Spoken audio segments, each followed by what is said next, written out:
자, 오늘 주제는 나는 정말로 부자가 될 수 있을까? 라는 주제를 가지고 한번 해보겠습니다. 오늘 주제는 그 참여형 학습이에요. 참여형 학습이라서 종이하고 펜을 좀 준비하시는 게 좋겠어요. 종이와 펜. 요거를 좀 준비하시면은 같이 따라서 할 수 있으니까 좋아요. 물론 그냥 들으시고 나중에 또 하셔도 됩니다. 자, 제가 저는 경매 강의를 하니까 저는 제 교육생들한테 자기소개서를 받거든요. 자기소개서를 딱 받아요. 그래가지고 거기다가 각자 투자금을 적으라고 합니다. 내가 얼마를 가지고 있는가 이거를 적으라고 해요. 그리고 목표도 적으라고 합니다. 목표를 돈으로 표시하라고 그래요. 돈과 기간으로. 자, 그러면 왜 이렇게 하는가? 이 목표가 있어야지 결국에는 의지가 생기고, 의지가 생겨야지 내가 행동을 하니까 그런 건데, 대부분 교육생들이 다 부동산 초보자들이죠. 초짜 중에 초짜들이고, 경매는 당연히 해본 적도 없고, 부동산을 안 사본 사람도 많아요.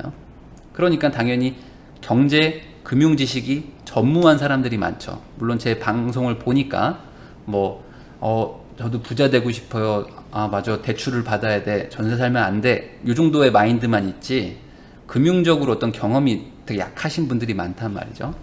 그래서 다 본인의 목표를 한번 돈으로 적어보세요. 이러면은 요 정도에서 다 모입니다. 그냥 조금 소박하신 분들은 20억 부자가 되고 싶어요.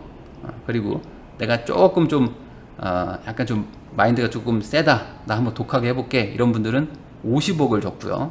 그리고 저는 100억 부자가 꿈입니다. 이런 사람들도 있어요. 100억 부자가 꿈입니다. 그리고 기간을 적으라고 하면은 보통은 5년에 뭐 몇 억, 그리고 뭐 10년에 몇 억, 그리고 20년에 몇 억, 이렇게 해요. 어떤 분들은 5년 만에 100억을 벌 거예요. 이런 사람들도 있죠. 그러니까 요거는 다 사람의 그 차이인데, 저는 이거를 이상하다고 보진 않아요. 이상하다고 보진 않는 게, 우선 목표가 높다는 거는 아주 좋은 거예요. 목표가 낮은 거보다는 목표가 높은 게 무조건 좋아요. 왜냐면 목소리가 끊겨요?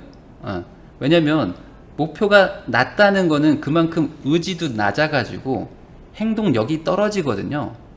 행동력이 떨어지는 거야. 내가 몸무게가 100kg인 사람인데 내가 60kg까지 빼겠다. 그러면 정말 많은 노력을 해야 되잖아요. 근데 내가 100kg가 몸무게인 사람이 95kg까지 빼겠다, 5kg만 빼겠다 이러면은 의지가 낮은 거죠. 그럼 행동력이 낮은 거예요. 이해되시죠? 그래서 목표가 높은 거는 무조건 좋은 건 맞는데, 그러나 목표를 달성하려는 세부 계획을 세워봤는가가 사실 중요한 거예요. 자, 목표를 세우는 게 중요한 게 아니고 목표를 달성하려는 세부 계획을 세워봤는가. 그래서 세부 계획이 나오면 나한테는 현실성이 있는 목표죠. 근데 세부 계획이 안 나오니까 그리고 세워본 적도 없으니까 저는 10년 만에 100억 벌고 싶은데요. 그래요? 그러면 달성할 수 있겠어요? 잘 모르겠는데 그냥 의지의 표현입니다. 이런 거죠. 그런 건 현실성이 없다라고 하는 거예요. 자, 그러면 문제는 뭐냐? 세부 계획을 세우면 되는데 대부분의 부동산 초짜인 사람들, 그냥 금융 지식, 경제 교육이 전혀 안 돼 있는 대다수의 일반인들은 세부 계획을 어떻게 세우는 거예요? 저는 잘 모르겠어요. 그냥 10년 만에 100억 벌고 싶은데 어떻게 하는 거예요? 잘 모르겠어요. 이러고 그냥 울음 표시만 하는 거예요. 울음 표시만. 맞죠? 그래서 제가 오늘 방송을 일부러 하는 겁니다. 자, 나의 부자 가능성 테스트하는 법을 제가 알려드릴게요. 나의 부자 가능성 테스트하는 법. 그게 오늘 방송의 주제예요. 나는 정말 부자가 될 수 있을까? 그러면 그 부자가 되는지 내가 어떻게 알아보는지 그 검증법을 제가 알려드린다는 거예요. 검증법. 아주 간단하게 할 수 있어요. 간단하게. 자, 나의 부자 가능성을 테스트해보는 방송이에요. 그러니까 종이와 펜을 준비하시는 게 좋겠어요. 종이와 펜. 종이와 펜. 자, 지금부터 말하는 거는 정확한 공식이 아닙니다. 그리고 막 수학이 아니에요. 그러니까 아주 개략적으로 그냥 나의 목표가 허무맹랑한가 아니면 그냥 달성 가능한가, 요거를 그냥 개략적으로 판단할 수 있는 산수 수준이라고 보시면 될 것 같아요. 산수 수준. 그러니까 뭐 아니던데요, 뭐가 좀 틀리던데요, 뭐 여기서 뭐 이자를 계산하고 뭐 여기서 뭐 물가 상승률을 고려해야 되는데요, 뭐 틀렸는데요, 크크크크크, 이런 소리 하지 마세요. 자, 다 같이 한번 따라해 보시죠. 우선 가장 먼저 해야 될 것, 이거 초짜들을 기준으로 얘기하는 겁니다. 초짜들 가장 먼저 해야 되는 건 뭐냐, 아까도 말했듯이 목표 금액을 정하라고 그랬죠. 목표 금액을 정하라. 그러니까 뭔가 꼬린 지점이 나와야지 내가 뭐 거길 갈 거 아니에요.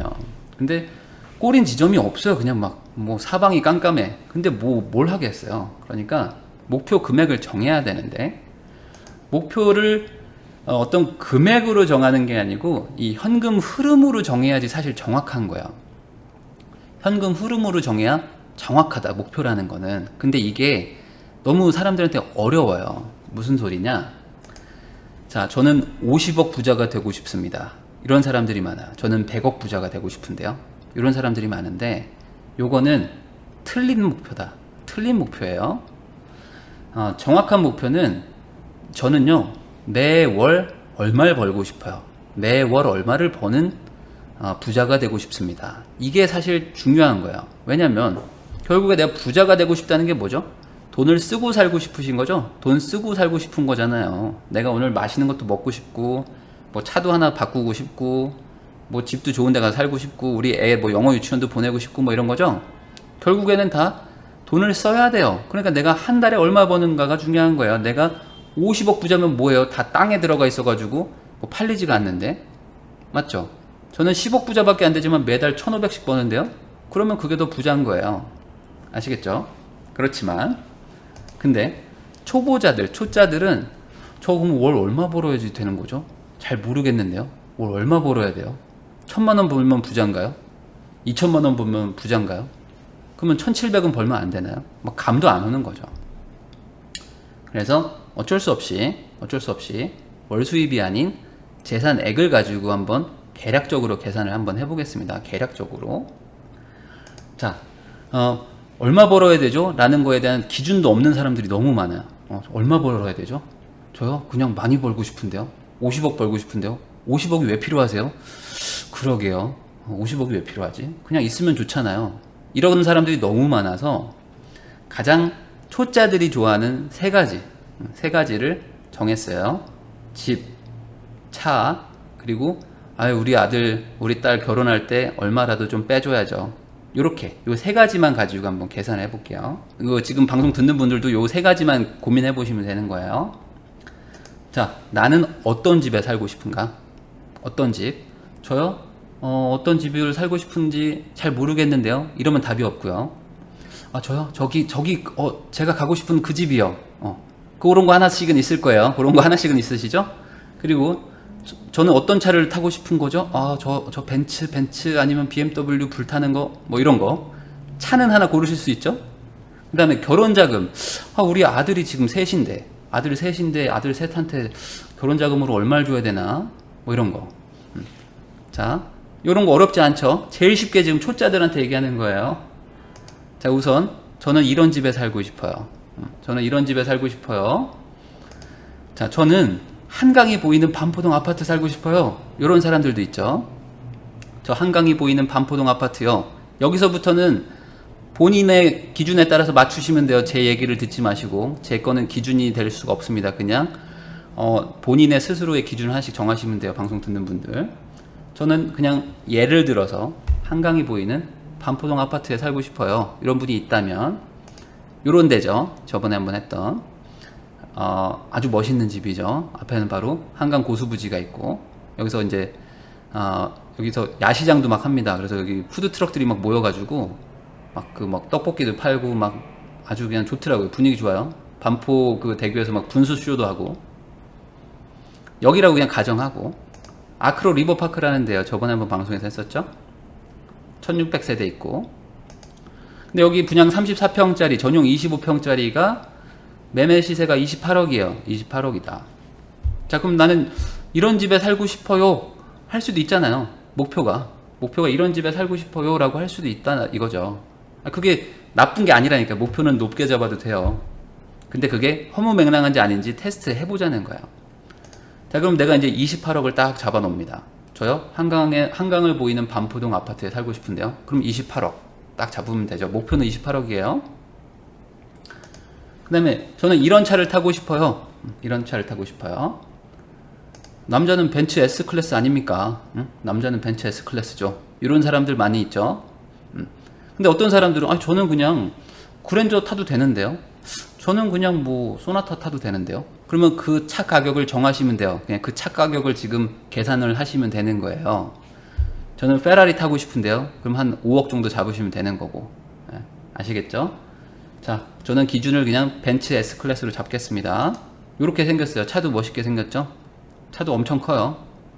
엄청 크고 이거 타고 다니면은 아주 운전이 편합니다. 좌회전 깜빡이 안 넣고 가도 뒤에서 빵빵 안 거리는 경우가 상당히 많이 있습니다. 물론 좌회전 깜빡이를 넣어야 되겠지만요.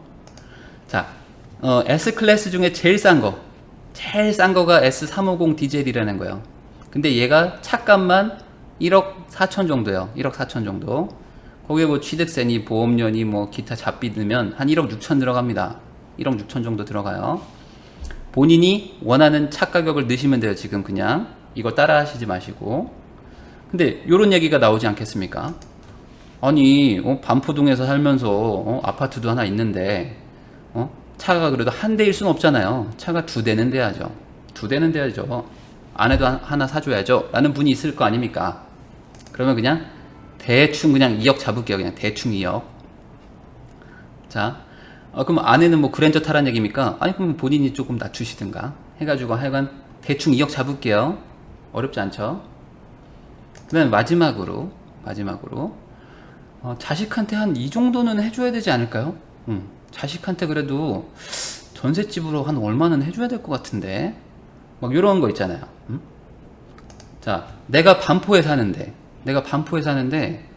자녀가 월세집에 산다?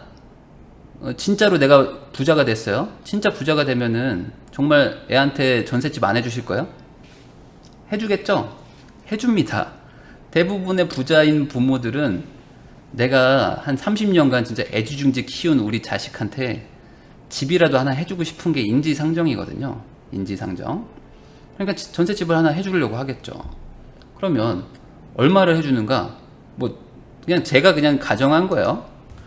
그래도 내가 뭐 반포에 사니까 그래도 너무 멀리 떨어지지 않은 서울 강남 3구에서 30평대 아파트 전세로 시작하게 하면은 그래도 내가 뭐 부모된 도리는 한 거 아닐까라고 가정한다 이거야. 가정한다.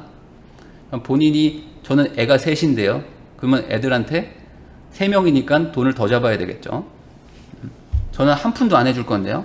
진심으로 한 푼도 안 해줄 건데요. 그러면은 안 잡으시면 돼요. 10억 너무 많아요. 자, 왜 많아요? 내가 30억짜리 아파트에 살면서 벤츠 S클래스를 끌고 다니는데 애한테 10억도 안 해주실 거예요? 응? 애한테 10억도 안 해줄 거예요 정말로? 안 그런다. 부모는 인지상정이죠. 그게 어쩔 수 없어요.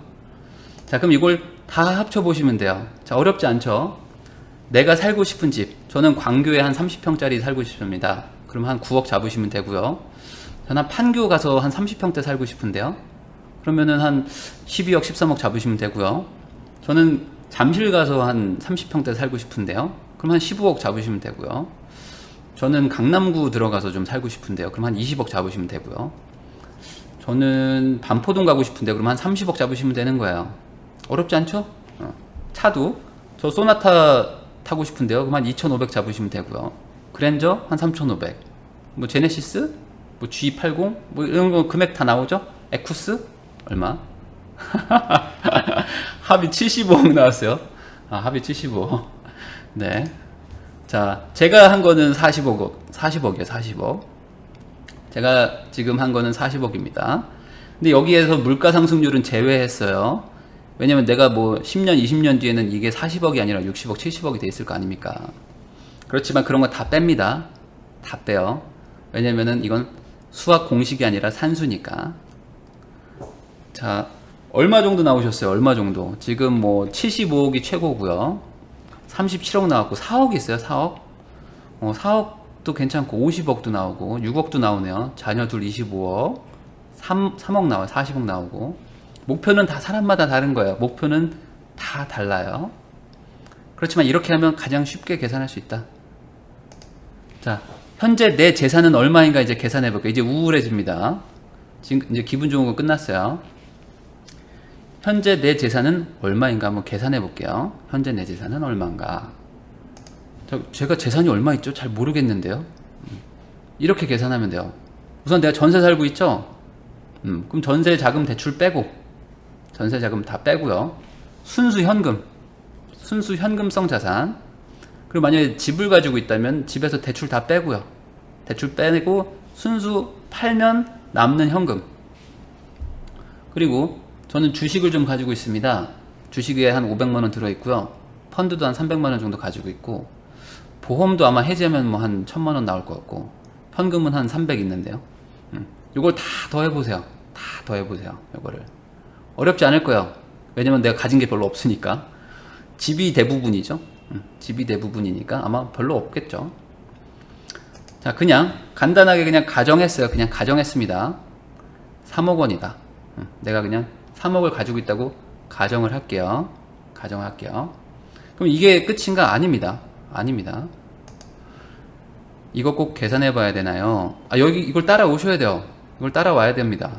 안 따라오면은 뭐 뒤에 테스트가 안 되는 거죠. 현실성이 있는가 없는가를 테스트한다고 그랬잖아요. 테스트한다. 현실성이 있는가 없는가 테스트하겠다는 거예요. 자, 앞으로 저축도 할 수 있잖아요, 내가. 그러니까 이것도 내가 넣어야 돼요. 자, 저축은 연봉이 전혀 상관없습니다.